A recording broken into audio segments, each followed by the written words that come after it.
So believe it or not, there is a Republican woke mob. I know it's unfortunate, but it's true. I've been speaking about this periodically, but now this mob is going after Megyn Kelly. And, I know this may be hard to accept, but I found that there is a certain topic so radioactive in the mainstream GOP that simply speaking about it or speaking to others who speak about it or refusing to condemn others who speak to people who speak about it, this awakens a sleeping giant. And there is really no way else I can think to put this. It's a sleeping giant of smear campaigns, accusations of bigotry, and attempts to cancel and silence anyone with a certain size public image or certain size reach, anyone who doesn't signal to this mob that they have complete and total allegiance, not to truth and transparency, because as the person up on the pedestal with the audience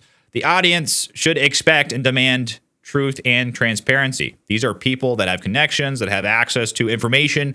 Maybe the average person doesn't. So the audience should demand one thing out of them: truth, transparency. I guess that's two things, but you get what I'm trying to say. But this mob does not demand that out of them. What they demand out of them is complete and total allegiance to their side, not this principle of truth and transparency. Now, if you look at me right now, I have this little scar or this little wound on my forehead. That did not come from the woke mob. I'm sad to say I'm not big enough for them to come after me. I was actually sighting in a hunting rifle yesterday, and I got too close to the scope. So when the gun kicked, it hit my forehead. I am so ashamed to admit that, but that is actually what happened. So if you're wondering what's going on with my forehead here, that's what it is. I got too close to the scope. And you can roast me in the comments. It's okay. I can take it. But I think you can guess what this topic, this radioactive topic is that I'm talking about. That topic, of course, is the topic of Israel. But what's even stranger than the topic itself, I think, is the reaction toward those who dare to broach it with anything less than complete and total support for this foreign country. And Megyn Kelly just so happens to be one of these people, but her case, in my opinion, is a little bit stranger because she is now being smeared for essentially refusing to stop being friends with Tucker Carlson. That's what it comes down to. There are many prominent people coming after Tucker Carlson, and like most smear campaigns, there are half-truths and outright lies. And Megyn Kelly is daring to correct the record on Tucker, and she also dares to have a completely understandable position on this foreign country of Israel. Check this out. She won this podcast where she tells critics who want her to distance herself from Tucker Carlson, she says, too effing bad. And she also says that she will not be shamed for her position on Israel. Take a listen. I don't have to defend Israel, and I don't defend Israel. I generally am on Israel's side. I'm certainly not on the side of Hamas, which is a terrorist organization and was absolutely vile and disgusting in that 10/7 attack. And I cried on the air after it happened. But that doesn't mean I don't get to criticize Israel. I think it's gone on too long. And as much as I see that Hamas is great at propaganda, they've been controlling the narrative, the Gaza Ministry of Peace, whatever they put out, those numbers are all lies. And a lot of these photos are lies. And they put out the sickest child that they've made sick. I know what Hamas does, trust me. And I've been covering it. But that doesn't mean that the devastation and destruction can go on forever. And Israel's now taken out Hezbollah. It's decimated Hamas. It had a war with Iran that we almost got dragged into, in more full flower. It's time to wrap it up in this American's view. I am entitled to that opinion, and I will not be shamed out of it by being called an anti-Semite. Now, as for my decision to platform Tucker, too bad, too fucking bad. I love him. We're friends. I don't think he's an anti-Semite at all. Don't listen to all of Tucker's shows. I don't listen to all your shows. I don't have that many hours in the day. So that's what she said. To me, I don't know about you, but that seems completely reasonable. What about what Megyn Kelly said in that podcast, in that interview, was unreasonable? Did any of that sound unreasonable to you? Did any of that sound like she was touching the third rail or beyond the pale? Not to me. But she also dared to say this, and this was actually on Tucker Carlson's show. Take a listen. Had evolved. And let's face it, Charlie was like an unofficial spokesperson for the youth of America, in particular conservative youth. And I don't know if people have checked, but they no longer support Israel. And everybody under 30 is against Israel. Charlie was 31. So everyone under 30 is against Israel. Now, that statement, it might be a little hyperbolic because not everyone under 30 is against Israel, but the reality is that younger people are starting to have some pretty nuanced questions about what exactly is going on with this country. And they generally have a negative reaction when they are told that they either aren't allowed to know about it, talk about it, or they're bigoted for criticizing it, or they're idiots, or what have you.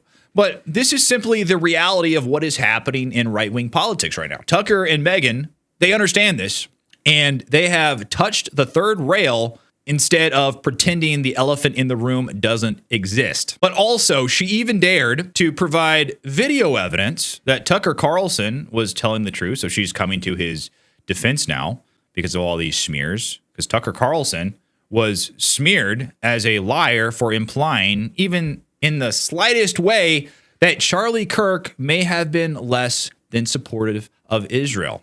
This is the evidence that Megyn Kelly provided. So this is a post put out by Colin Rugg. He says, Megyn Kelly releases a short video clip of Charlie Kirk apparently telling Tucker Carlson to go max on the Israel topic at a TPUSA event. The video appears to confirm Carlson's previous claim that Kirk told him to go all the way on Epstein in Israel, something that a lot of these pro-Israel voices were smearing as a lie, and this never happened. This is not true. They're trying to call Tucker Carlson a liar.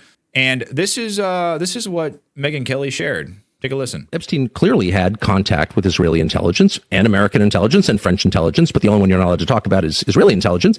But it seemed true to me, and I had done some work on that. I knew a bunch of people pretty close to that story, so I thought that. And I said that to Charlie, and I said, but I'm not going to say that because I don't want to make your donors mad. I know it's just going to be like an endless flurry of text telling you to stop or you're going to lose a bunch of funding. And he looked at me, I'll never forget it, and said, go all the way. Do it. Go all the way. I said, man, a lot of things I can talk about. I don't need to talk about that. And he said, do it. So I did it. And here's the thing, Stu. I was recently going through some old pictures to find one of me and Charlie that I knew we took at that event. And not only did I find pictures of me and Charlie, but I found a video of me, Tucker, and Charlie speaking backstage right before Tucker went out. Tucker and I were talking. Charlie came over and interrupted for just a second, and you can hear him on this tape, which I've listened to many times. It's very clear on my phone, less clear here probably as we play it, but he says to Tucker, go Max. He interrupts the conversation because he has to say to Tucker something, and what was so important to him to tell Tucker was, go Max. Here it is. Go Max. It's quick. It just happens to be on tape, and it backs up what Tucker said. So clearly, I mean, you can hear Charlie Kirk. You can see in the video that he does walk up to Tucker Carlson and he says, go Max. Now, of course, there's no other context provided there, but this is basically what Tucker Carlson was saying that Charlie Kirk told him before his speech at TPUSA, where he talked about Jeffrey Epstein and his supposed alleged ties to Israel.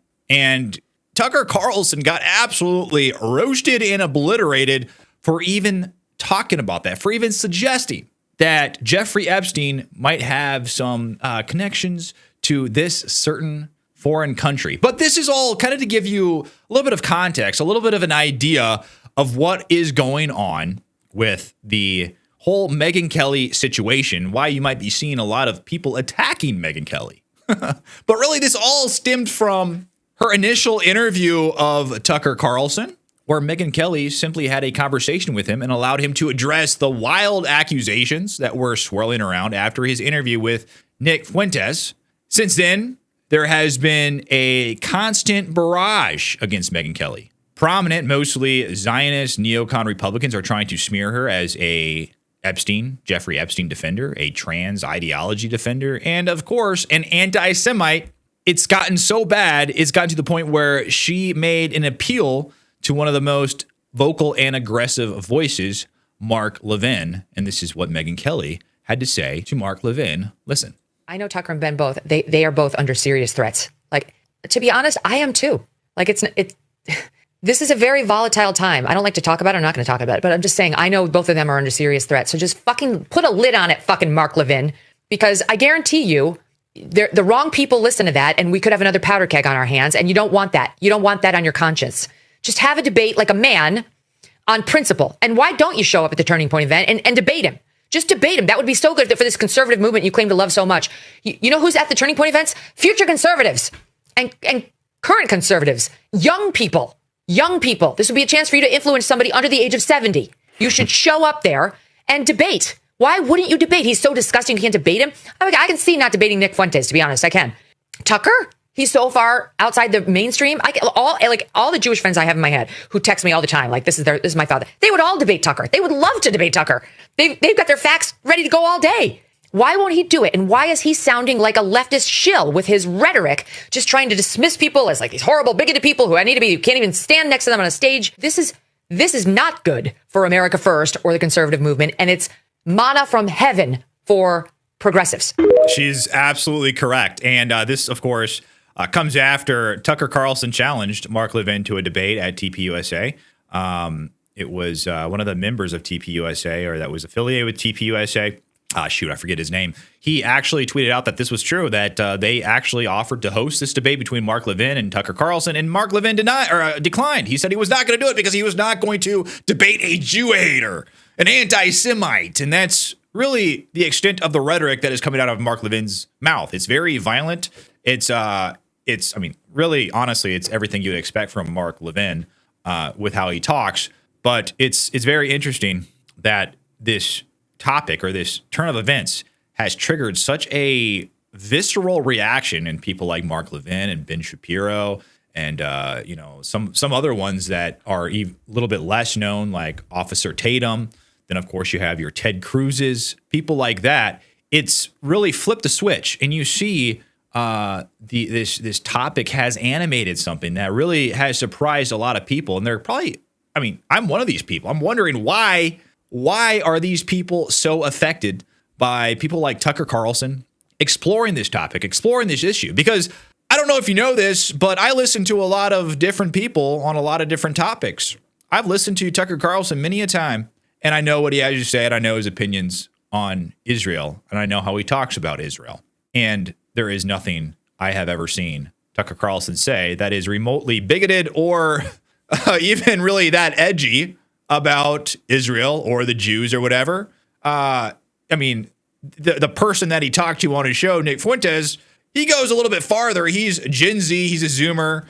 He's been on the air, or he's done a show for 10 years where he was young and he said a lot of crazy, edgy things because, that's what young people do. But Tucker Carlson, it's absolutely sick and crazy what they are trying to paint Tucker Carlson as.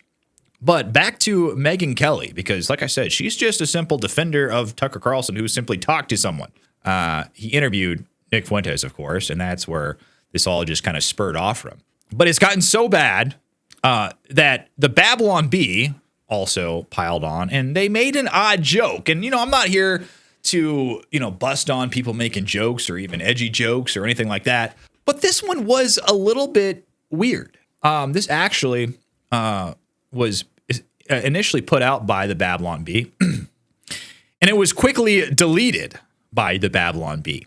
And if you see here, this is Megyn Kelly. She retweeted this, and she said, WTF, Seth Dillon. So what was this post about, and why was it deleted, I wonder? Now, if you know the context surrounding this, so this joke was about Megyn Kelly and a pager. Now, the context surrounding the pager thing, in short, last year, Israel assassinated a bunch of people using pagers. It was very weird. It was crazy. People were, myself included, were pretty surprised that Israel was that,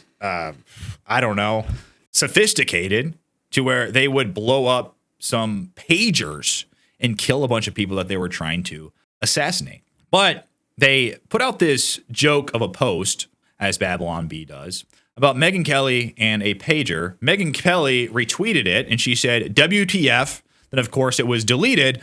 But then people were coming after Megyn Kelly for being against a joke. These people smearing Megyn Kelly were saying stuff like, wow, Megyn, it's a joke. Quit being a snowflake.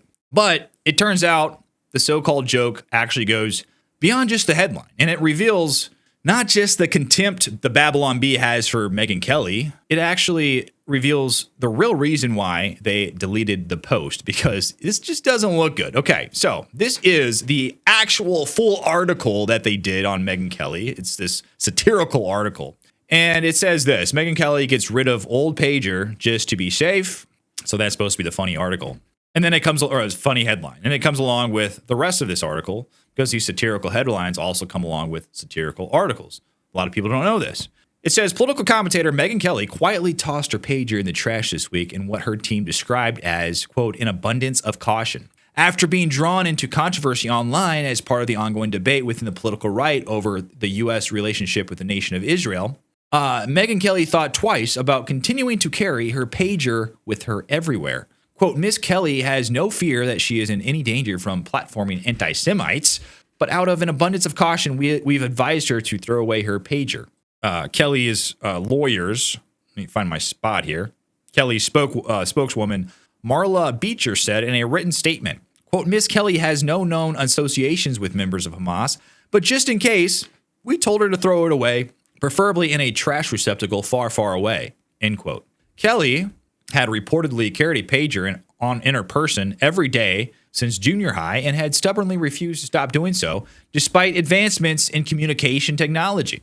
With the threat posed by exploding pagers, her team finally persuaded her to get rid of it. Quote, it's tough to give it up after so many years, Kelly said. You can never be too safe in these days. From what I've seen, being opposed to Israel and carrying a pager can be a dangerous combination. Plus, it's 2025, so pagers don't really serve any purpose. And look at this last sentence, okay? You know, like I said, I'm not one to police anyone's jokes, but this is a little bit odd. The last sentence says, at publishing time, the garbage container outside Kelly's studio had been destroyed in a mistress explosion. So that was the article that was deleted by the Babylon Bee. And that's why Megyn Kelly tweeted WTF, because I would be like, WTF too. Why is this institute, the Babylon Bee, very pro-Israel? You know, they could make fun and stuff like that, but it just seems like a kind of a veiled threat, because Israel does do these types of things. I mean, it's apparent. It was in the news. People were like, what the WTF? Israel can do that? And if you read kind of what happened and how they pulled off that stunt, it was a stunt that they spent many years in order for it to be successful. They like got in contact with these companies, and you know, they had this white labor pager company that they manufactured in some other country, and somehow these eventually made their ways to these members of Hezbollah. It's very intricate and caused a lot of people to be like, holy crap. That's crazy. These people in Israel seem to have a lot of power, and their influence is very far-reaching, to the point where they assassinate people with pagers in another country based off of like a 10-year-long operation, and they eliminate these people with precision. It's another reason why people kind of question why Israel isn't able to eliminate Hamas with precision. Why must they carpet bomb basically the entirety of Gaza? But Tucker also responded to this Babylon Bee post, and this is what he had to say. This is part of his newsletter, TCN Morning Note. He said, Babylon Bee jokes about Mossad attacking Megyn Kelly. Says, the Babylon Bee used to be hilarious, but that was a long time ago. Unfortunately, CEO Seth Dillon has turned the outlet into a propaganda tool designed to slander anyone who doesn't worship Israel. It targeted Megyn Kelly on Thursday. The satire site published an article titled, Megyn Kelly gets rid of an old pager just to be safe. Yesterday, a reference to Israel's 2024 electronic device attack on its enemies in Lebanon. The operation blew the genitals off untold numbers of terrorists, killed 12 civilians, and injured thousands more. The post insinuated that Megyn, a suburban mother of 3 and genuinely warm person, is a terrorist because she, what? Dares to question America's special alliance with Israel? Isn't 100% on board with pumping fortunes of U.S. tax dollars to Benjamin Netanyahu's ethnic cleansing project? Those views make her a member of Hezbollah? Only a deranged and highly dangerous person would push that narrative. Dylan fits the bill. So that is what Tucker Carlson had to say. But really, it boils down to this. This is what happened with Megyn Kelly. Megyn Kelly, she spent decades defending Israel. You look at any of her mainstream media shows from the past, several decades, she defended Israel. She was an ardent supporter of Israel. She now starts to give the mildest criticisms of Israel's most egregious behavior. She also refuses to let the Epstein stuff go. They start demanding that she condemn Tucker and Candace. She refuses because Candace is a whole nother can of worms. I'm not going to get into that one. Pressure mounts and hit pieces start getting written. And then Zionists like Joel Berry and Seth Dillon of the Babylon Bee make a playful joke about her pager.